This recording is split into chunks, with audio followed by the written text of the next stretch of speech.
सोचिए, युवाओं का एक ऑनलाइन प्रोटेस्ट देखते ही देखते एक ऐसी क्रांति बन जाए जो एक चुनी हुई सरकार को उखाड़ फेंके। नेपाल में ठीक यही हुआ।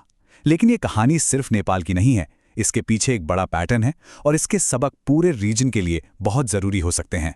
चलिए इस पूरी कहानी की तह तक चलते हैं। इस पूरी क्रांति के दिल में थी वो पीढ़ी जो 1997 से 2012 के बीच पैदा हुई। सोर्स इसे जेन जी प्रोटेस्ट कहता है। क्यों? क्योंकि यही वो यंग जनरेशन थी जो डिजिटल दुनिया में जीती थी, आपस में कनेक्टेड थी और जो चल रहा था उस सिस्टम से पूरी तरह तंग आ चुकी थी। और उन्होंने ही वो चिंगारी भड़काई जिसने पूरे नेपाल में आग लगा दी। तो जब हम विद्रोह या क्रांति जैसे शब्द सुनते हैं तो जमीन पर इसका असल में मतलब क्या था? सड़कों पर क्या हो रहा था? मंजर कैसा था? माहौल पूरी तरह से बेकाबू था। सोच कर देखिए, देश की संसद की बिल्डिंग धूं धूं कर जल रही थी।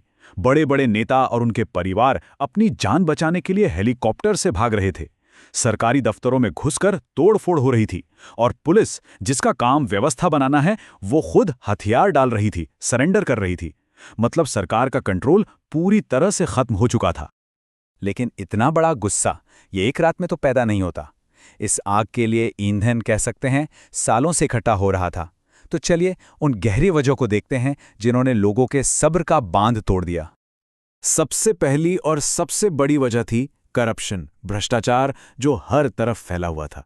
मिसाल के तौर पर चीन की मदद से बन रहा पोखरा एयरपोर्ट प्रोजेक्ट, इस पर करीब करीब 1400 करोड़ रुपए के घोटाले का आरोप था। लोगों को साफ दिख रहा था कि देश की संपत्ति को कैसे लूटा जा रहा है।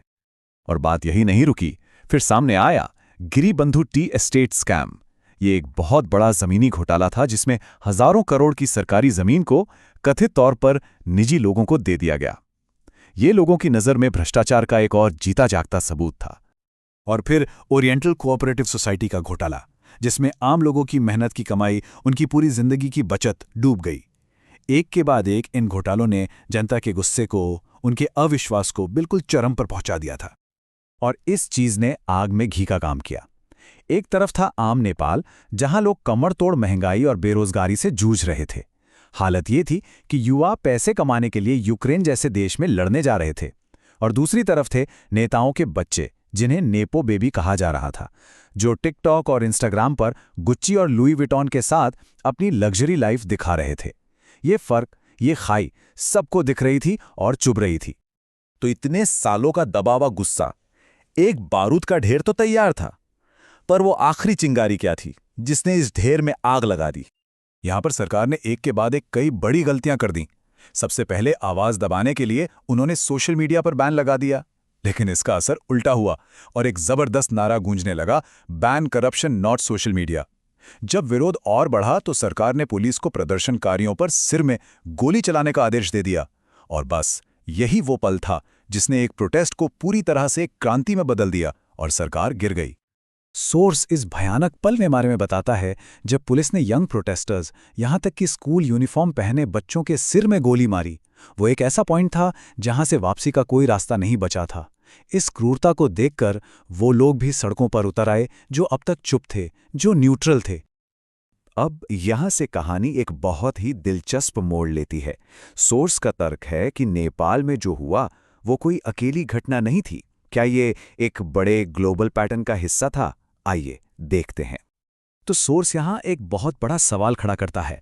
क्या नेपाल में जो हुआ वो बस वहीं की एक लोकल घटना थी, या फिर हमने इस तरह के विद्रोह पहले भी देखे हैं जिन्हें बाहर की ताकतें और एनजीओ हवा देते हैं? सोर्स के मुताबिक नेपाल की घटनाएं कलर रेवोल्यूशन नाम के एक दशकों पुराने पैटर्न में बिल्कुल फिट बैठती हैं।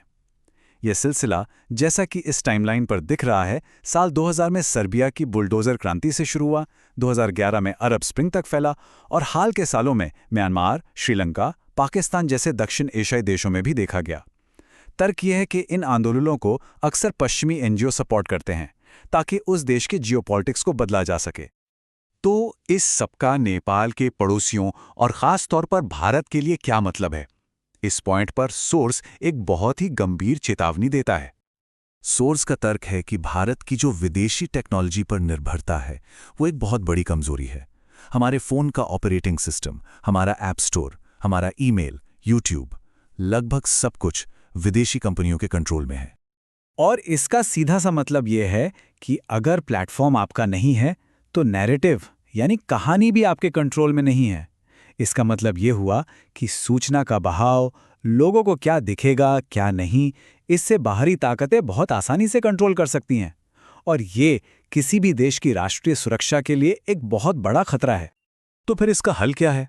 सोर्स का सुझाव है कि भारत को अपना डिजिटल इंफ्रास्ट्रक्चर बनाना होगा, जैसे भारत मेल या भारत प्ले स्टोर। और इन्हें लोगों तक पहुंचाने का सबसे अच्छा तरीका क्या है कि सभी जरूरी सरकारी सेवाओं के लिए, जैसे आधार, टैक्स फाइलिंग, सरकारी योजनाएं, इन देसी प्लेटफॉर्म्स का इस्तेमाल अनिवार्य कर दिया जाए। और आखिर में सोर्स की ये बात इस पूरे एक्शन प्लान को बहुत अच्छे से बयां करती है। मंजिल मिले या ना मिले, ये मुकद्दर की बात है, लेकिन हम कोशिश भी ना करें, ये तो गलत बात है। यह हमें सोचने पर मजबूर करता है कि डिजिटल आज़ादी बनाने की चुनौती कितनी भी बड़ी क्यों ना हो, पर उसकी तरफ कदम बढ़ाना, कोशिश करना एक राष्ट्रीय ज़रूरत है।